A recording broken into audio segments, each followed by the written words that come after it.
Assalamualaikum warahmatullahi wabarakatuh. Selamat siang Bu Fatma. Perkenalkan nama saya Nadia Alfiatul, nomor absen 15 dari kelas 3 IAKM. Di sini saya akan berperan sebagai auditor junior yang bertugas dalam pemeriksaan akun ekuitas pada PT Wahana Eka Setia. Pada kesempatan kali ini saya akan mempresentasikan hasil pekerjaan audit saya yang disusun melalui Project Based Learning Praktikum Audit tahun 2025. Materi yang saya sampaikan sepenuhnya bersumber dari kertas kerja dan teori audit ekuitas yang telah saya kerjakan.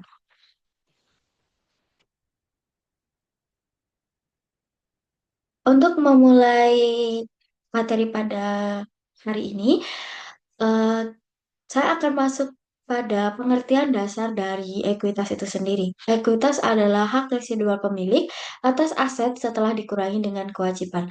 Nah, komponen umum dalam ekuitas sendiri itu ada modal saham, tambahan modal disetor atau agiot, yang ketiga ada saldo laba, yang keempat ada dividen, dan yang kelima ada laba atau rugi tahun berjalan. Artinya, ekuitas itu menunjukkan sisa kepemilikan setelah dikurangi dengan hutang yang telah dipenuhi.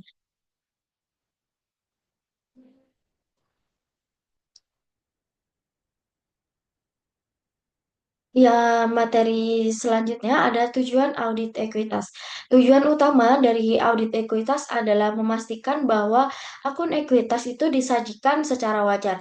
Nah, ada 5 tujuan dari audit yang saya gunakan sebagai pedoman, yaitu ada existence. Existence sendiri itu memastikan bahwa saldo-saldo ekuitas itu benar-benar ada dan sah. Yang kedua ada completeness. Nah, completeness ini adalah memastikan semua transaksi dari ekuitas itu dicatat dengan lengkap. Yang ketiga ada right and obligation. Nah, right and obligation ini tuh memverifikasi bahwa pemegang saham memiliki hak yang sah atas sahamnya. Yang keempat ada valuation. Nah, valuation itu adalah memastikan perhitungannya itu seperti saldo laba dan dividen itu sudah tepat. Yang kelima atau yang terakhir itu ada presentation. Nah, presentation ini memastikan bahwa penyajian dari audit ekuitas sendiri atau akun-akun ekuitasnya itu sesuai dengan PSAK dan sudah lengkap.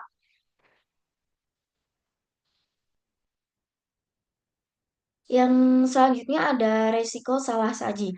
Nah, resiko salah saji pada audit ekuitas sendiri, walaupun relatif jarang, namun dampaknya besar. Nah, berdasarkan materi, beberapa resiko yang perlu diwaspadai yaitu modal saham tidak sesuai dengan akta, pembagian dividen yang tidak sesuai dengan RUPS atau rapat umum pemegang saham, yang ketiga, saldo laba tidak direkonsiliasi. Yang keempat, mutasi ekuitas tidak lengkap. Dan yang terakhir ada kesalahan perhitungan laba ditahan. Nah, resiko-resiko inilah yang kemudian menjadi dasar bagi auditor untuk merancang prosedur apa untuk pemeriksaan apa yang sesuai.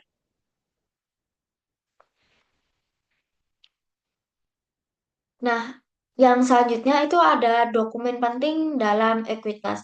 Nah, untuk memastikan seluruh transaksi ekuitas itu valid, auditor itu wajib memeriksa dokumen-dokumen tertentu. Dalam materi yang ada dalam PowerPoint ini, dokumen tersebut meliputi akte pendirian dan perubahan. Dan yang kedua ada daftar pemegang saham. Yang ketiga ada notulen RUPS atau rapat umum pemegang saham. Yang keempat ada bukti setoran modal. Yang kelima ada bukti pembayaran dividen. Yang keenam ada laporan laba bersih. Nah, semua dokumen ini tuh perlu diperiksa untuk memastikan legalitas dan juga keakuratan pencatatan.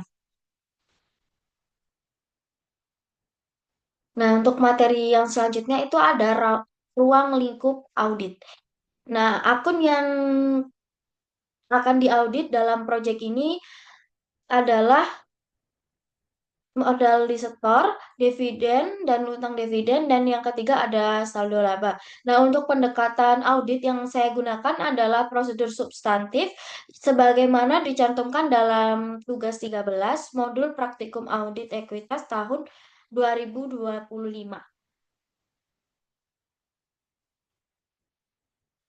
Selanjutnya, saya menggunakan saldo buku besar ekuitas yang telah tersedia pada modul sebagai dasar audit. Dan untuk akun modal saham di tahun 2022 ada 600 juta dan di tahun 2021 ada di 600 juta juga. Dan untuk saldo laba di tahun 2022 ada di angka 635.788.800 rupiah dan di tahun 2021 ada di 397.069.405 rupiah. Dan untuk akun dividen di tahun 2022 ada di 73.500.000 rupiah dan di tahun 2021 ada di 37.500.000 rupiah. Dan yang terakhir untuk akun hutang dividen di tahun 2022 ada di angka 36.750.000 rupiah dan di tahun 2021 ada di angka 112.111.970 rupiah.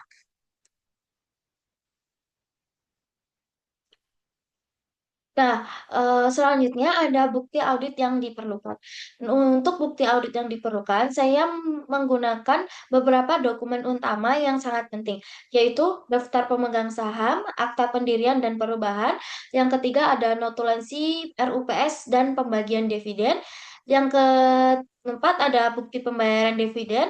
Yang kelima ada buku besar ekuitas. Yang keenam ada laporan laba bersih audit, dan yang terakhir ada cross reference ke kertas kerja tahun lalu. Nah, bukti bukti audit ini digunakan untuk menguji keberadaan, kelengkapan, serta keakuratan setiap akun ekuitas yang telah diaudit. Nah, selanjutnya ada prosedur audit.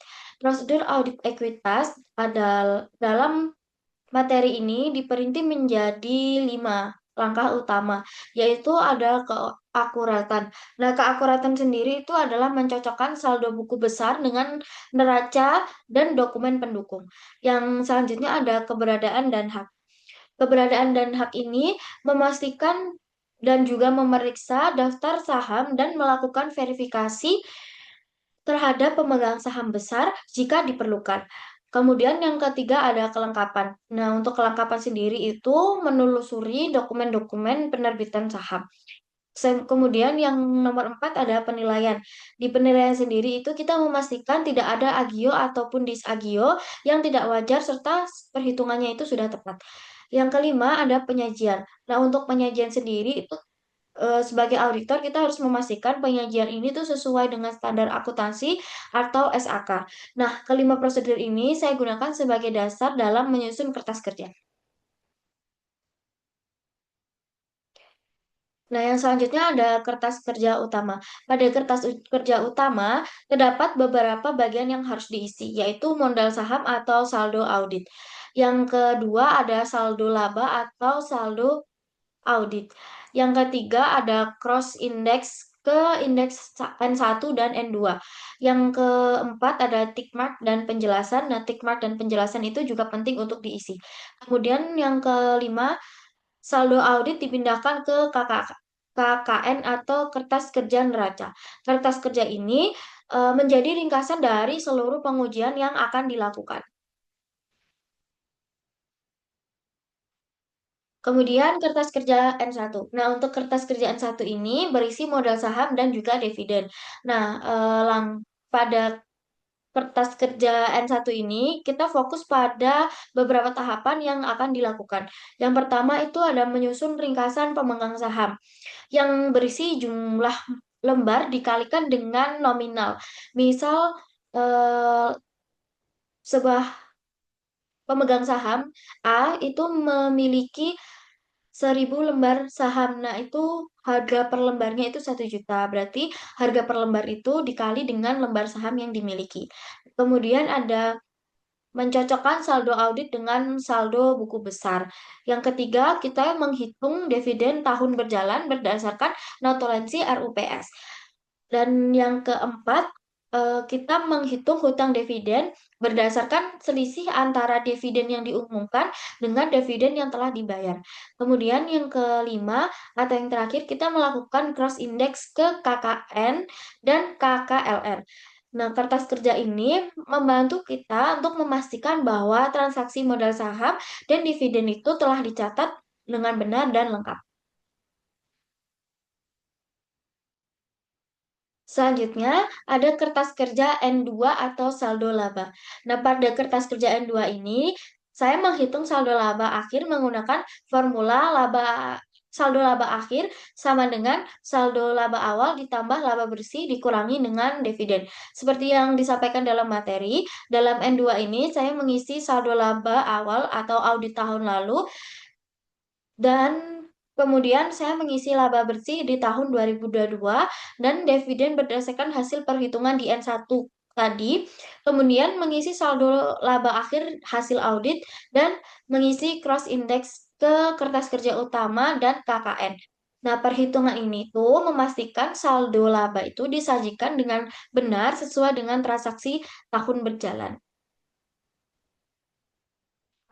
Kemudian output ke KKN dan KKLR. Nah, hasil dari audit ekuitas itu kemudian akan saya teruskan ke dua kertas kerja lainnya, yaitu KKN atau kertas kerja neraca untuk mengisi modal saham, saldo laba, kemudian ada hutang dividen. Nah, yang selanjutnya itu ada KKLR. Nah, untuk KKLR sendiri itu merupakan kertas kerja laba rugi. Nah, untuk mengisi KKLR itu yang diperlukan adalah dividen. Nah, dividen ini sebagai bagian dari rekonsiliasi perubahan ekuitas. Dengan demikian, seluruh hasil audit ekuitas itu terhubung ke laporan keuangan dengan lebih luas.